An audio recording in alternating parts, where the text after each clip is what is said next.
this stuff before our 10 o'clock primary live trade brief. Going to be an action-packed session. Again, a lot going on. Just sending out this tweet thanking President Trump for our ExxonMobil 98% profit on our bull put spread. Thanks, Mr. President. Appreciate it. Keep on trucking. Why don't you send a little Goldman Sachs and JP Morgan love as well today? That'd be great. But whenever you wake up and you got a nice tweet in your inbox here about one of your positions, that really puts a smile on your face, as long as it's in the right direction, of course, and you're not on the bad receiving end of that. We have an ExxonMobil bull put spread that's currently at 96% in a week. I believe we put this on last Tuesday morning. So how about that, folks? Anybody like making $1,600 in a week, $1,500? Well, raise your hand. I do.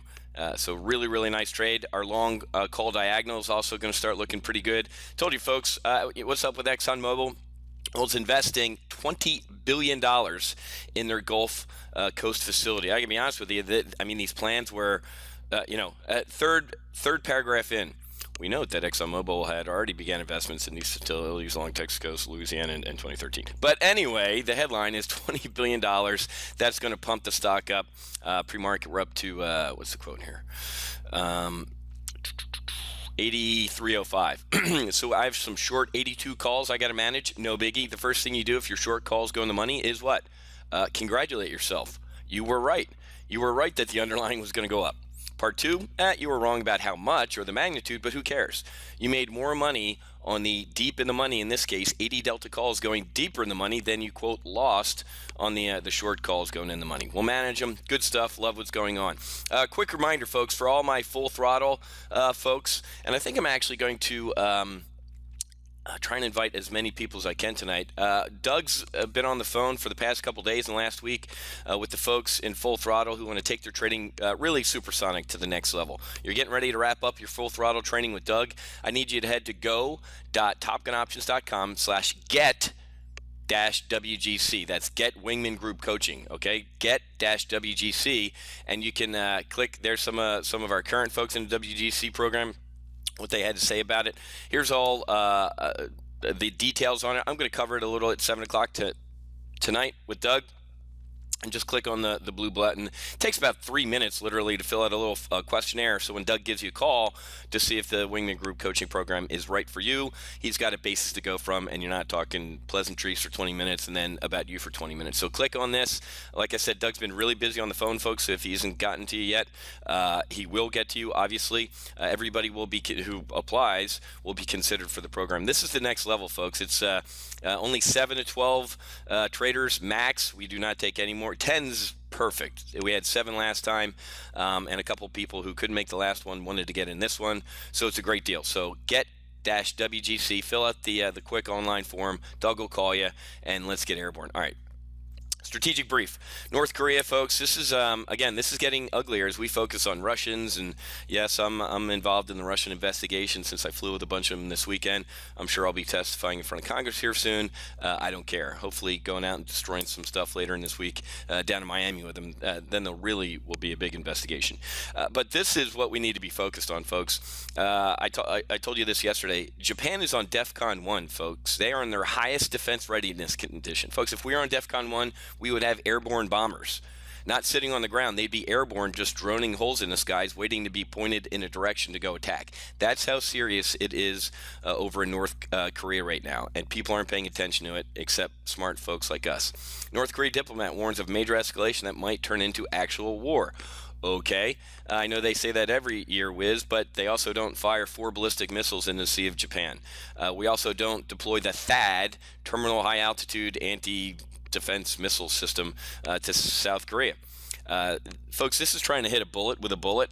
It ain't easy, but it at least tries to deter nations like North Korea, but you can't deter nations like North Korea that have absolute lunatics in charge of them. You can't reason with a lunatic. You can't say, hey, we'll give you this, things will be better. You can't do anything with a lunatic like the North Korean leader because they don't listen.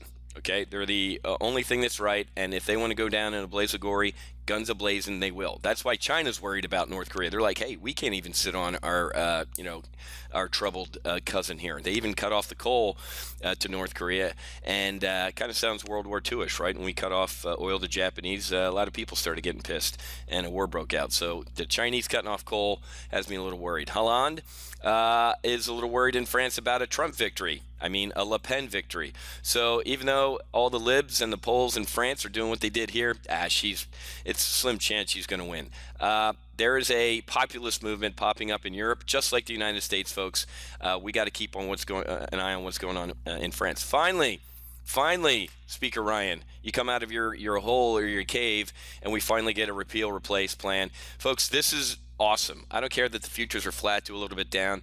This is the math I saw last night and doing some of my research is $1 trillion tax credit, essentially, to America. If you don't think that's bullish, just stop investing. All of these things that Trump is doing is bullish. Lowering tax regulations, regulations, lowering tax rates. This thing. People are going to get taxed, folks. If you don't have health care, we're going to tax you. Oh, wait, it's called a penalty. Thank you, Chief Justice Roberts, you jerk. So that goes away. So that is money in people's pockets, folks. And also the fact that some people who are young and healthy, I didn't have health care in college, folks. I kind of needed it when I got flipped out of a Jeep and did a bunch of other stupid things, but that's not the point. The point is that a lot of young people who are smart, unlike I was, don't need health insurance and don't feel like having to pay for it, okay? So this is a right to the bottom line of America, and it's bullish. I don't care what you say. But we're hanging out here. The market, after we nailed this, man. The State of the Union short squeeze. I said, folks, all he did was say everything he's been saying this whole time, but he said it and sounded a little presidential. This is a short squeeze, and we're going to give it back.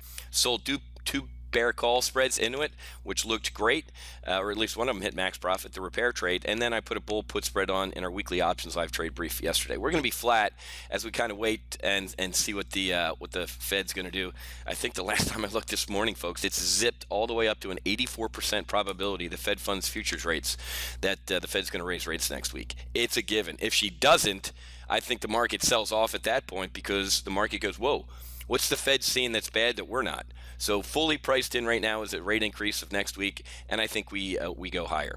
Oil all over the place, folks. I told you in our acronym to fear 2017, the O is oil, right? T-O, fear 2017 is oil. Russia's not cutting production. China economic numbers came in soft, and when the number one consumer of oil in the world has soft numbers, oil goes down, especially when Russia keeps production up. Oil declines as investors continue to weigh OPEC's production cuts. So when things are quiet in the U.S., folks, and people are looking for why or what's the market going to do next, oh, wait, oil. Oil should move us around a little bit, and then we start to focus on it. It's pretty interesting. For all of this, nobody said the O word at all. I mean, we did. We looked at it a little bit, or here, really. We had an OPEC meeting that kind of we all laughed about in the fall, but that's about it, folks. So now that we're bored, oil is going to become a story. We'll cover that at 10 a.m. in the primary live trade brief. And finally, just like Goldman Sachs, just like Citi, here comes JP Morgan throwing a wet blanket on this market. We see increasing risk of sell-off in the near term. So again, Goldman Sachs, then Citigroup. Now the trifecta of suddenly bearish big banks is JP Morgan. They got it all wrong, folks. They got the election wrong. They got the sell the inauguration wrong. They got all of this wrong. All of it. And now they want us to believe them. Okay? A broken clock is right twice a day. So if we get a sell-off, and they don't define near term, right? So if we get a sell-off like 9 months from now, they're going to go, see, we told you. We were right. That's ridiculous, folks. Again, I'm nervous up here. I'm cautiously bullish. I think what's going to bring us down is not a macroeconomic event, because I just briefed them all. I think it's a world event. And oh, by the way, who did I mention as one of the idiot countries lighting off bottle rockets? Iran. Folks, they two of our ships, U.S. naval vessels, I've been there, folks, had to deviate course, and some of the missiles came close, man. Something goes bump in the night, futures are down 1,000 points, and oil's up to $500. Iran wakes up and puts a mine line across the Strait of Hormuz. That's it, man. You can kiss oil goodbye. Obviously, the biggest thing on my radar for the week is non-farm payroll on Friday, and we'll see how average hourly earnings are as well. That's the more important number to me. I get, hey, we're looking at 185. If we get something around there, yay. You got to see if we're making more money, folks. We might be producing more jobs or better jobs, but if wages are flat, that's a troubling sign. Okay, so all right, guys, I got to get going. I got a 10 a.m. primary live trade brief. It's going to be a good session, and then I'll see a lot of you tonight at 7 o'clock Eastern for Doug's full throttle training. But I'm going to get on a little bit before that and brief the Wingman Group coaching program, and so is Doug. If you really want to take your training to the next level here at TGO, that's one step below our ultimate top of the pyramid here at Top Gun Options, which is the Commanding Officers Club. We only have 2 of those clients, and they're doing extremely well, having a good time with our Commanding Officers Club folks, and that's the penultimate. And then, like I said, we're also looking to do a live event down here in South Florida in May or June. I'm going to be working on that. And that's kind of a big undertaking, but I know a lot of you have been asking for it over the years. Probably going to have a couple other speakers, so it'll be a great weekend in May or June, so looking forward to doing that. All right, have a great rest of your day. Happy hunting. Make sure you hedge, and I'll see some of you here at 10 o'clock.